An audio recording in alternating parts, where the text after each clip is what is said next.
welcome to Your Health in Your Hands. I'm Dr. David Ajibade with the Brain and Body Foundation. Now, it's going on 10 years since we started our work at the foundation, and I really can't believe this.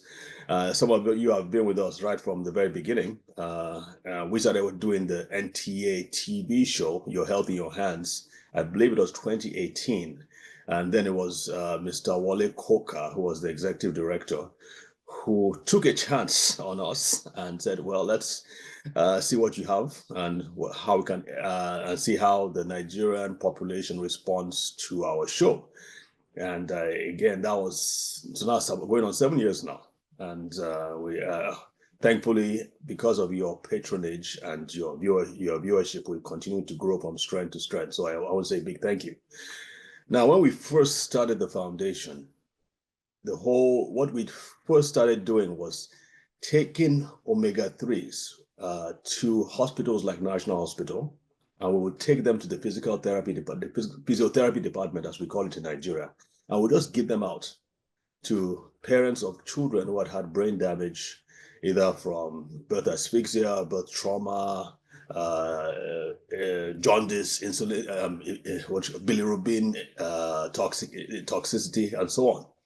And we just started giving that out because many of these people had nowhere else to go, and we found out that giving simple nutrients could significantly, in some cases, improve their health status. And basically, it grew from there. And then when we saw it was working so well, I would go back and forth from the US to from Nigeria to the US and from the US back to Nigeria to get more supplies. And eventually we started dealing with more things. As you know, we started treating sickle cell patients, and from sickle cell patients to adults with dementia and strokes and so on and so forth. Along the way, we've partnered with several people, and I'm always excited when I see someone who is also doing something similar to what we're doing. In other words, they're in the US or they're in a first world country, developed country, but they are giving back. They are so concerned about what is going on in Nigeria, especially where health is concerned. And so they're giving back and they're partnering, they're using their own resources to bring back. And that on our show today is one of such people. So before we go any further, I want to say welcome to Dr. Oyefeso. To the show. Welcome, sir. Thank you very much. It's a pleasure to be here with you. Thank you so much for having me. Absolutely. I appreciate it. Now, we're going to be talking about maternal and child mortality and the grave statistics that affect Nigeria. But let's know a little bit about you, what you do, your family, and so on. Yeah, so my name is Olumide Oyefeso. I also go by Richard, depending on the audience. I think Richard works more for my Caucasian audience. Well, same here. Yeah, I go by David. So, so I'm a pediatrician, full-bred Nigerian boy, trained in Nigeria, raised in Nigeria, and then I now practice in North America. Between US and Canada, but now I spend more time in Canada. And as a pediatrician, I've always had a special predilection and affection for children, and which is what has guided the work that I do.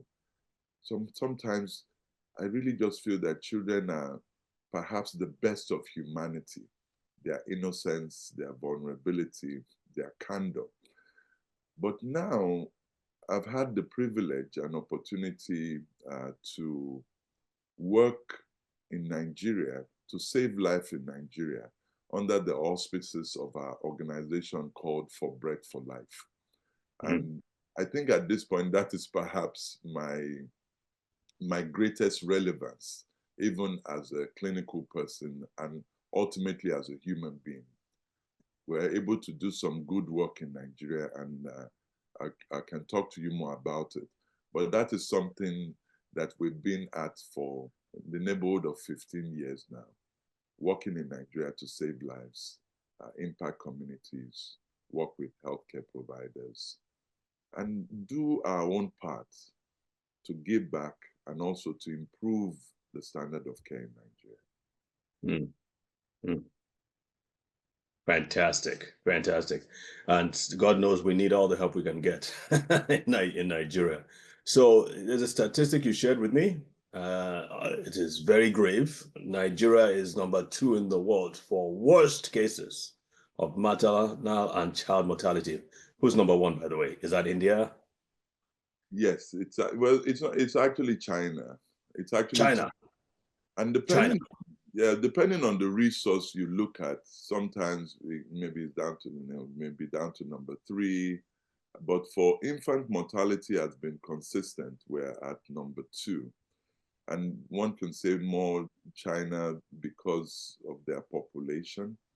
Yeah. And also, based on our population, it's actually embarrassingly sad that we're high up there. More than 700 babies die in Nigeria every day. I want everybody to think about that. More than 700 babies die in Nigeria every day. And most of them die at the time of birth. No child should die on their birthday, especially of a preventable course. And I tell people, 700. And when we say these numbers, it's not a statistic. It is 700 lives that are lost. And if you imagine an airplane, I tell people, imagine an airplane. Imagine 2 Boeing 747 airplanes crashing every day in your country.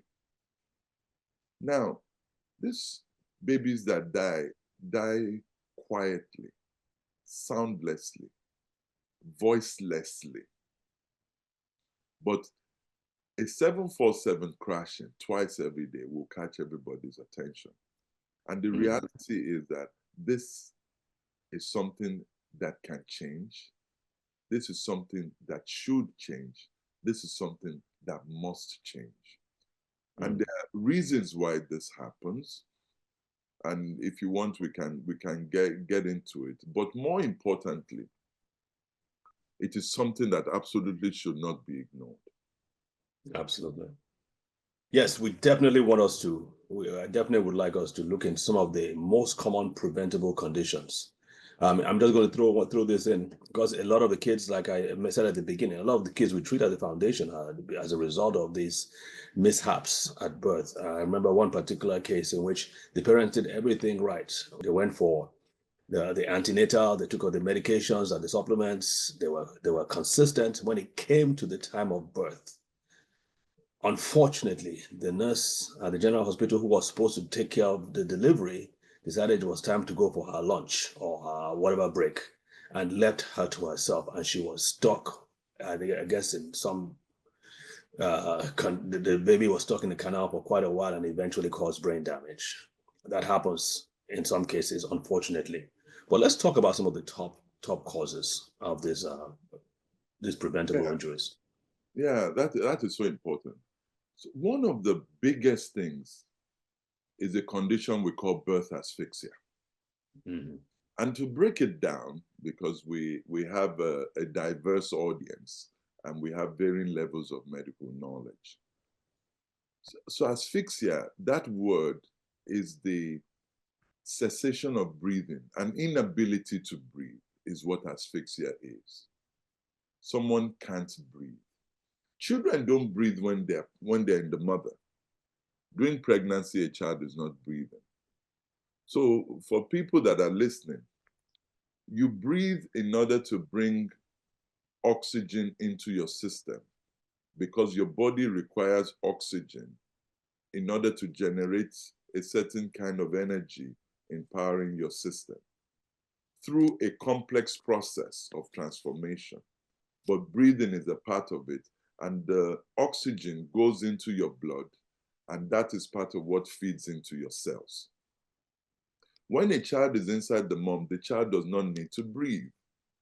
The child does not need to breathe because that function is being met by the placenta.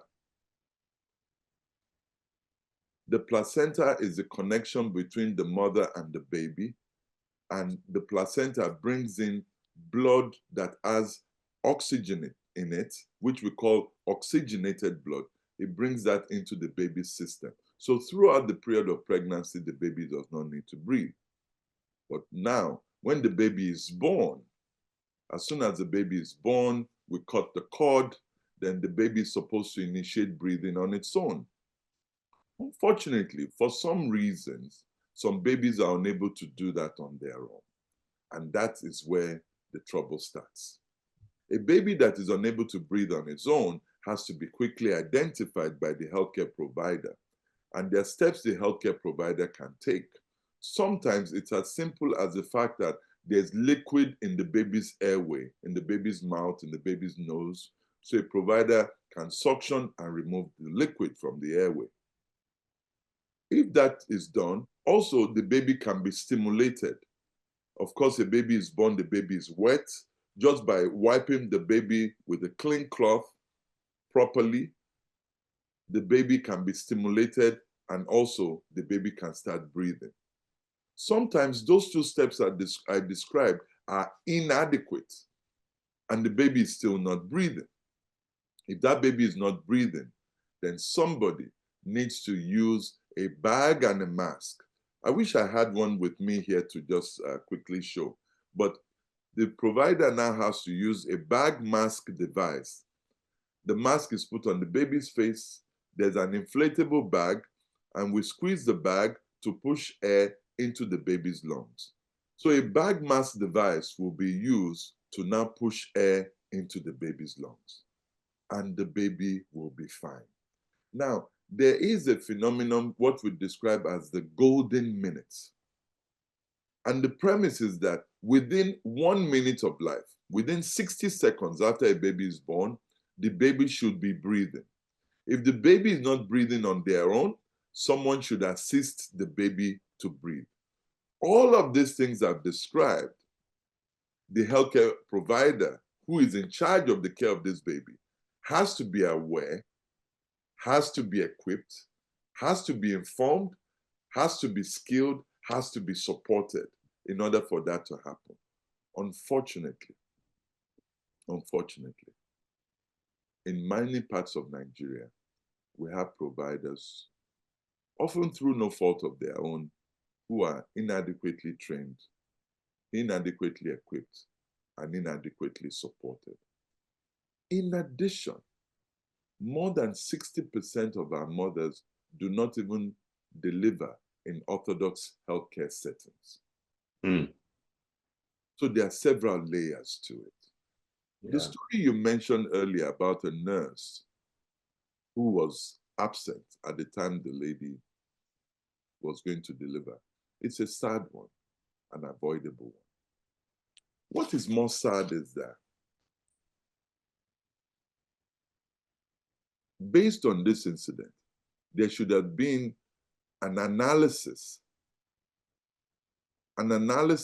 of the sequence of events that led to the demise of that baby, identified the fault lines, and put steps in place so that that does not happen to someone else. This is how systems improve. Yeah. But more often than not, we find that we miss out on some of those things. In fairness, I'm sure there are some places that will address that. But more importantly, it should not happen. The reality is that, and I tell everyone, the value of a human life is something divine and something inestimable. And at the same time, we all have the same value as humans. Everybody's life is valuable, equally valuable. So it shouldn't be that I need to be rich in order for my life to count for something. I only need to be human.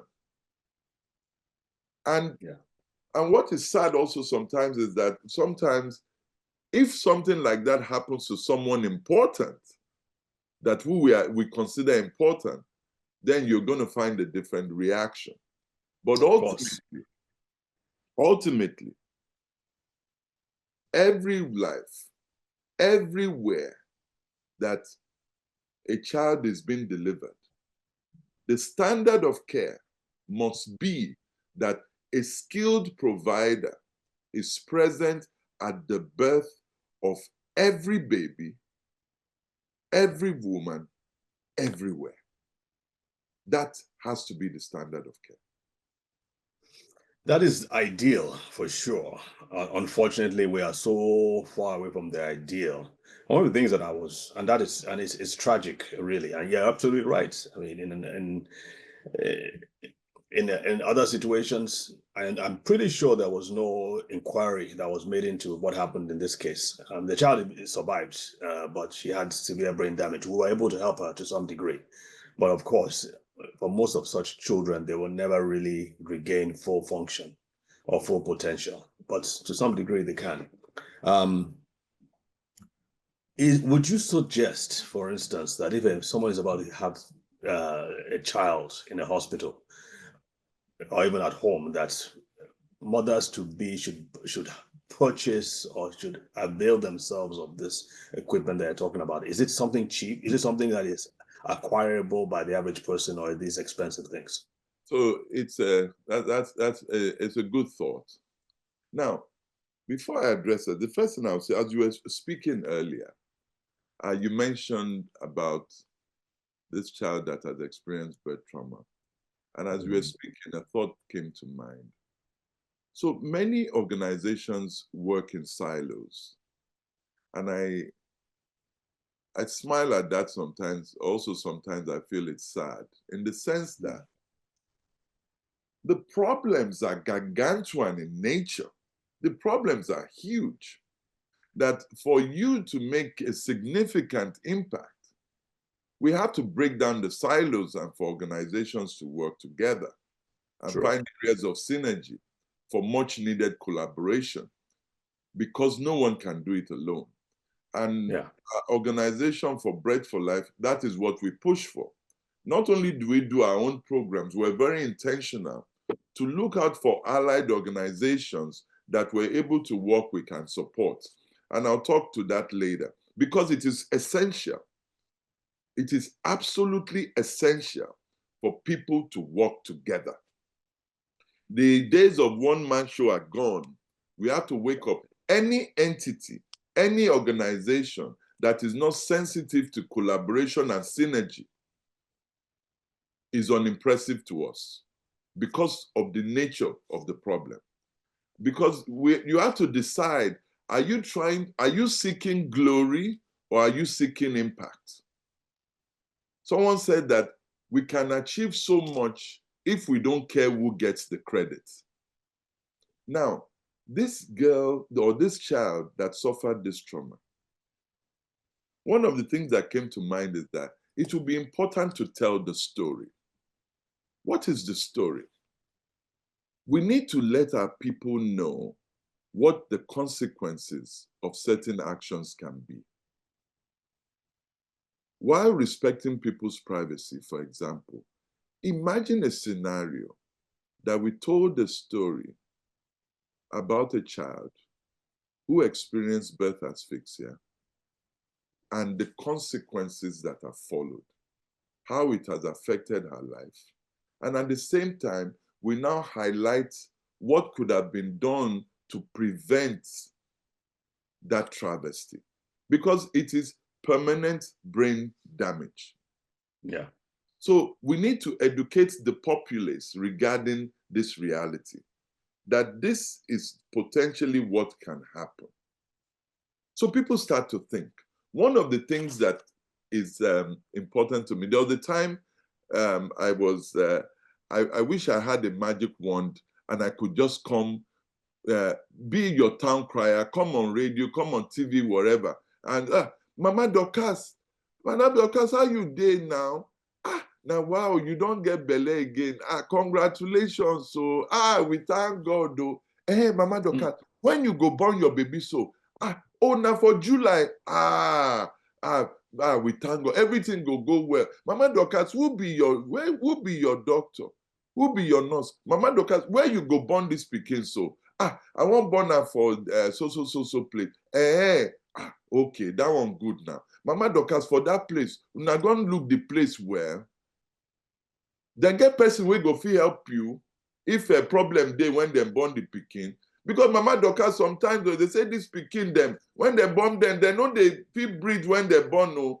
So the person where they there, whether a nurse or be doctor, anybody where they're supposed to know what they're supposed to do. Sure, you don't ask them, no. Sure, they know what they're supposed to do. When you don't they go there, who go follow you go? Now your husband go follow you go, because you not go need motor, because in case problem they think get to carry you go another place. So because if sometimes if woman no fit born her own, then go do operation, they go do cesarean section, no Mama Dorcas. All of these things we get to know. And then in addition to that, imagine that kind of information that is feeding into the populace, that there are certain things they need to look out for regarding where they deliver, how they deliver, and who will be present at the time they deliver, and what are the appropriate conditions for a delivery to happen. Yeah. Now, just to deviate briefly, you and I are Yoruba, and Yoruba people say, Eku ewu omo. That greeting is a greeting I find very profound. Eku ewu omo. The greeting simply implies, essentially, congratulations on surviving the danger of childbirth. Meaning that in our environment, we recognize that childbirth can be dangerous.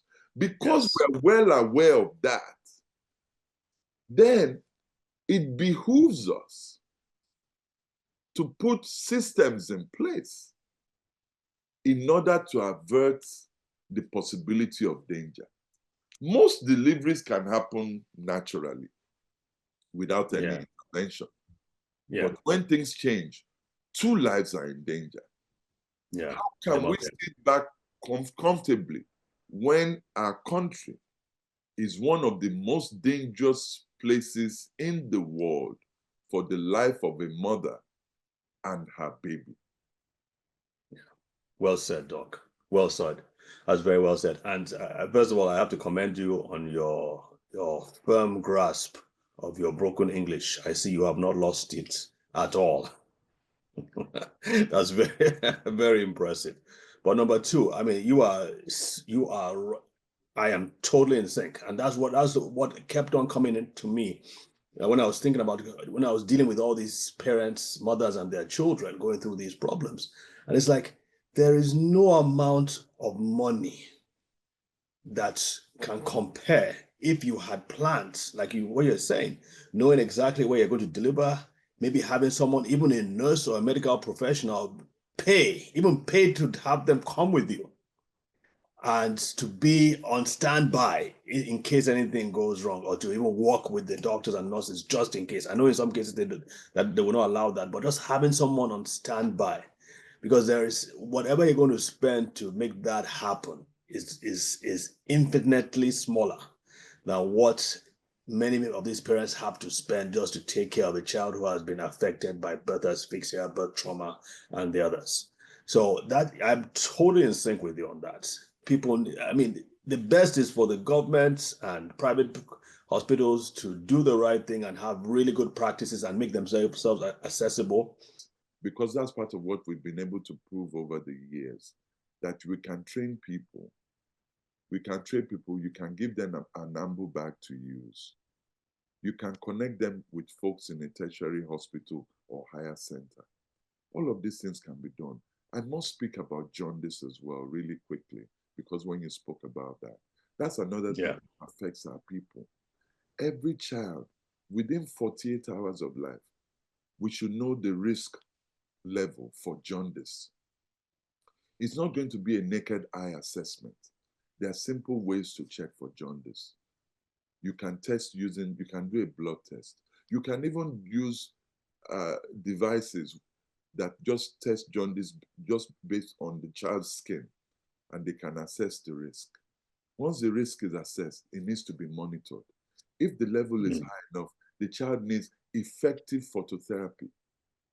Because if not, the child will have permanent brain damage from jaundice. This is still happening regularly in Nigeria. All of these things are preventable. And these are the things we're working on. And we hope that we're able to make progress. But we're happy with the progress that we've made. We're happy with the footprints we have on ground. And we know that definitely there'll be opportunities to do more. Our website, if if we want. Yes. Yes, please. www.4, number 4 in figures, breath, BREATH, number 4 again in figures, life.org. www.forbreathforlife.org. For breath, BREATH, 4 again, life.org. That's our website. Folks can see what we do. Like I tell people, we are the real deal. And we are grateful for the opportunity to save lives. And thanks again for having me. Well, thank you, Dr. Efeso. We will definitely have you back on so we can discuss some of these things in detail. And folks, please take this website down, look at the website, share it with your healthcare professionals and with others. We cannot continue to live with Nigeria being number 1 or number 2 or number 3. Top 5 is unacceptable, especially with what the new government is trying to do to improve and elevate the standards of medical care in Nigeria. We cannot do that without focusing also on maternal and child health. So it's very, very, very important. So, Doc, thank you so much again for taking your time to speak with us. Like I said, we'll have you back very shortly to discuss this further. Thank you very much. It's been a pleasure. I appreciate it. All right, folks, be sure to join us next week. And if you want to look at old videos or old episodes, go to our website, brainandbodyfoundation.org, and follow us on social media, Brain and Body Foundation or Dr. David Achibade. God bless. Take care. Bye.